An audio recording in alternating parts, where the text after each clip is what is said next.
Assalamualaikum. Di sini saya akan mereview buku Perubahan Budaya Sosial pada bab 1 dan 2.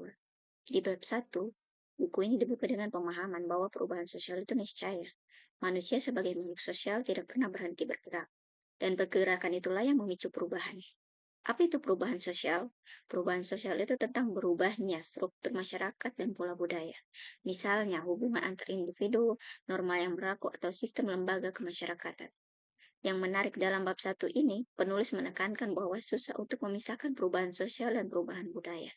Keduanya seperti dua sisi mata uang, soalnya tidak ada masyarakat tanpa budaya, dan tidak ada budaya yang hidup tanpa masyarakat. Terus bentuk-bentuk perubahan. Jadi perubahan ini bisa dilihat dari beberapa sudut. Yang pertama, soal kecepatan. Ada perubahan lambat yang terjadi tanpa direncanakan sebagai bentuk penyesuaian masyarakat dengan kondisi baru. Misalnya, perjalanan panjang dari masyarakat berburu ke masyarakat modern. Sebaliknya, ada perubahan cepat yang menyentuh sendi-sendi dasar kehidupan, kayak revolusi industri di Inggris. Revolusi biasanya butuh pemimpin, momentum, dan tujuan yang jelas. Yang kedua, soal ke skala dampak. Perubahan kecil kayak model rambut atau gaya berpakaian. Tapi perubahan besar kayak mekanisme pertanian dengan traktor dampaknya kemana-mana. Kepemilikan lahan, bahkan relasi sosial berubah. Yang ketiga, soal perencanaan. Ada perubahan yang sengaja, kayak program KB atau pembangunan infrastruktur. Ada juga yang terjadi di luar rencana, misalnya dampak negatif di urbanisasi atau pengaruh budaya asing yang masuk tanpa diduga. Intinya, perubahan sosial itu proses yang kompleks, tidak bisa dilihat dari satu sisi saja. Kadang berjalan lambat, kadang cepat, kadang kecil, dan kadang kecil dampaknya, kadang besar, kadang direncanakan, kadang tidak. Tapi yang pasti semua masyarakat pasti mengalami. Lanjut pada bab 2, konsep kebudayaan.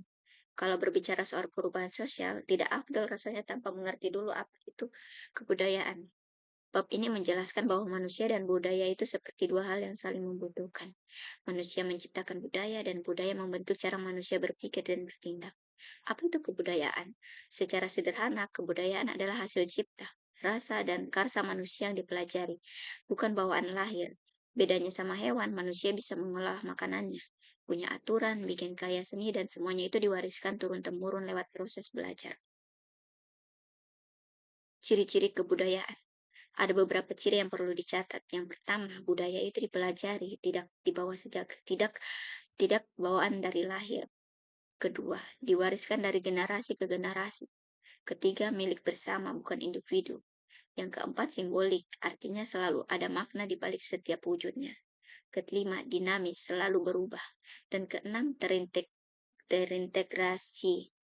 Satu unsur yang saling terkait dengan unsur lainnya. Wujud kebudayaan. Dalam bab ini penulis menjelaskan ada ada 3 wujud budaya. Yang pertama, wujud ide atau gagasan. Ini abstrak, ada di kepala orang. Berupa nilai, norma, dan kepercayaan. Kedua, wujud aktivitas, yaitu perilaku berpola yang bisa kita lihat sehari-hari. Ketiga, wujud artefak, benda-benda fisik hasilnya karya manusia, dari alat tradisional sampai gedung-gedung pancar, pan- pancakar langit. Unsur-unsur kebudayaan. Ada 7 unsur universal yang pasti ada di semua masyarakat di dunia.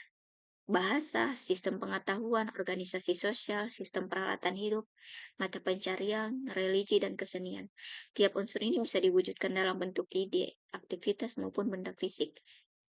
Hubungan manusia, masyarakat, dan budaya. Bagian akhir bab ini mengingatkan kita bahwa ketiganya adalah satu kesatuan manusia. Tidak bisa hidup sendiri. Makanya membentuk masyarakat. Di dalam masyarakat itu manusia menciptakan budaya. Dan pada akhirnya budaya itu yang mengatur bagaimana manusia bertingkah laku. Seperti kata MC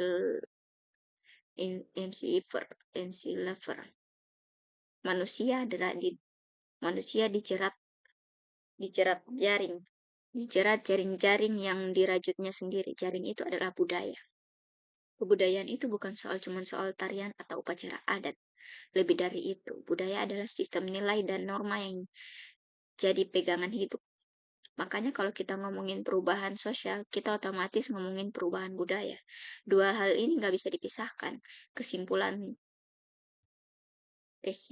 kesimpulannya, dua bab ini jadi fondasi penting buat pemahaman keseluruhan buku. Bab satu mengajarkan kita bahwa masyarakat itu dinamis, selalu berubah. Bab dua memberikan pemahaman bahwa perubahan itu terjadi dalam wadah budaya yang kompleks.